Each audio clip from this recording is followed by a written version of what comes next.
तो आपको ये समझ में आ गया सबसे पहले बिल्डिंग में कि अगर हमारे पास नई बिल्डिंग दी हुई है, ठीक है, तो उसमें कैसे ये इंडिविजुअल चैप्टर्स हैं, roof, beams and columns, walls, wall में जो ओपनिंग है उससे रिलेटेड, फ्लोरिंग से रिलेटेड और फाउंडेशन से रिलेटेड, 16 चैप्टर्स ना। अब आते हैं हम किस में, ओल्ड बिल्डिंग में।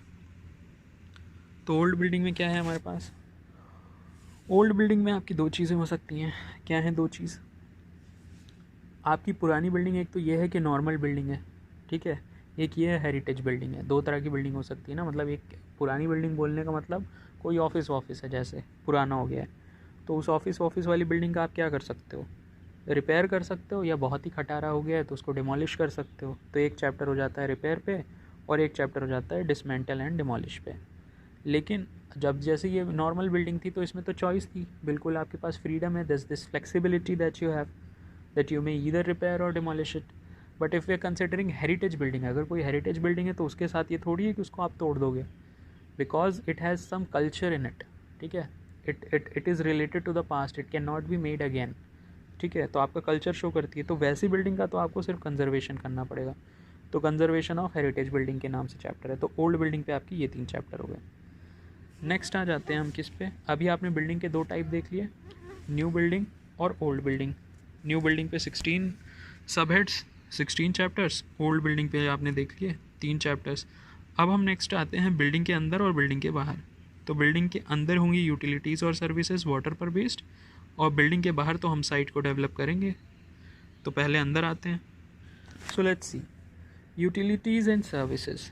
तो हमें क्या है, घर में ऐसा नहीं है कि आपने जस्ट घर बना दिया तो सफिशिएंट होगा, आपको वाटर एक बहुत इंपॉर्टेंट रिक्वायरमेंट है लोगों की, तो वाटर सप्लाई को आपको देखना पड़ेगा। तो देखिए वाटर कोई ऐसी चीज़ नहीं है जो आपके सिर्फ घर के अंदर आएगी, आपने पी लिया ख़त्म, नहीं। आप ऐसा नहीं है कि वाटर को अपने शरीर में भरते हैं, the water that you consume, वो वाटर फिर आप एक्सक्रीट भी करते हो, निकालते भी हो बॉडी से, तो उस वाटर को डिस्पोज करना पड़ेगा। या फिर आप कुछ भी नहाते धोते हो, कुछ भी करते हो, ऐसा नहीं है सब्ज़ी को आपने पानी से धोया तो पानी सब्ज़ी के अंदर चला जाएगा, फिर गंदा पानी प्रोड्यूस होगा ना उससे। तो आप कोई भी काम करो पानी से, आपका कुछ वेस्ट वाटर निकलेगा।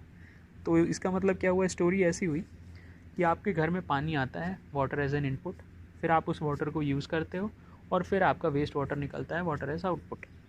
तो इनपुट वाटर के बेसिस पे कुछ चैप्टर हैं। अब इनपुट वाटर कैसे आ सकता है, हमने आर्टिफिशियली पाइप्स वाइप बिछाए हैं जिनके थ्रू आप पे पानी आ सकता है, या फिर दूसरी चीज़ क्या है, नेचुरली भी आपके यहाँ पानी आता है, ठीक है, वर्षा से। तो देखते हैं अभी सबसे पहले आर्टिफिशियल को कंसिडर करते हैं। तो म्यूनिसिपैलिटी ने वाटर सप्लाई पाइपलाइंस बिछाई हुई हैं, तो एक चैप्टर है वाटर सप्लाई के ऊपर। तो ये जो वाटर सप्लाई है म्यूनिसिपैलिटी ने जो बिछाया है वो तो आपके घर के बाहर तक है ना, आपका घर आप बनवाओगे तो उसके अंदर जो आपको पाइप वाइप डालने हैं दीवार के अंदर वो तो आप खुद काम करोगे। तो आपके होम तक वाटर सप्लाई का नाम पे एक चैप्टर हो गया। फिर आपके घर के अंदर जो सैनिटरी इंस्टॉलेशंस होनी है, पाइप फिटिंग्स लगनी है, वॉश बेसिन लगना है, टॉयलेट सीट लगनी है, तो इस तरह के सैनिटरी इंस्टॉलेशन इस पर दूसरा चैप्टर है। अच्छा, ये तो दोनों आर्टिफिशियल तरीके थे। even if this artificial mode is not available, still there's a natural way in which your home receives water। वो क्या है, आसमान से भी पानी मिलता है आपको, ज़मीन से भी पानी मिलता है। आसमान से मतलब rain water, rain drops fall onto your house, and if there's a rainwater harvesting system then it becomes easy for you to utilize that। तो एक रेन वाटर हार्वेस्टिंग पर चैप्टर हो गया। प्लस ग्राउंड वाटर से पानी निकालना है तो आप ट्यूबवेल का इस्तेमाल कर लीजिए, ठीक है। तो आपने वाटर इनपुट देख लिया, आर्टिफिशियल और नेचुरल तरीके। Now what will happen, you will consume this water, but upon consumption of this water ये घर की बहुत बड़ी कमज़ोरी बन जाता है पानी।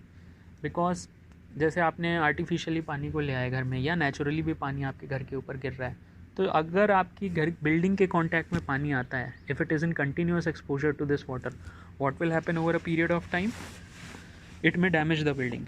इसलिए बिल्डिंग में कुछ area which are continuously being subjected to water, उनकी आपको वाटर प्रूफिंग करवानी होती है। जैसे छत हो गई, इस पर पानी गिरना ही है, टॉयलेट वॉयलेट वाला एरिया हो गया, बाथरूम का एरिया हो गया, तो वहाँ पे वाटर प्रूफिंग करवानी ज़रूरी हो जाती है इसीलिए, ओके, कि डैमेज नहीं हो। अच्छा, ना वाटर यूज़ हो गया, अगली चीज़ क्या है, वाटर आउट। फिर अब आपकी बिल्डिंग से पानी बाहर निकल जाएगा।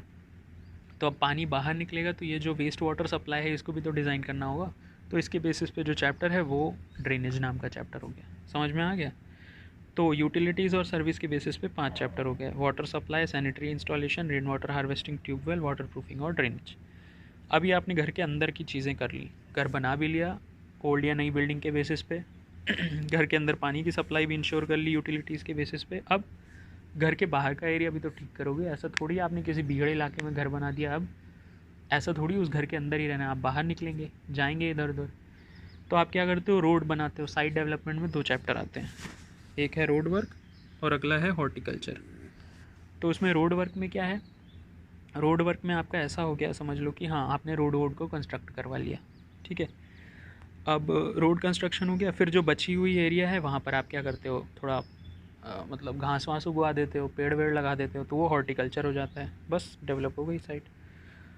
तो this marks the end of, मतलब आपको थोड़ा थोड़ा आइडिया लग गया कि हर एक चैप्टर कौन कौन से हैं।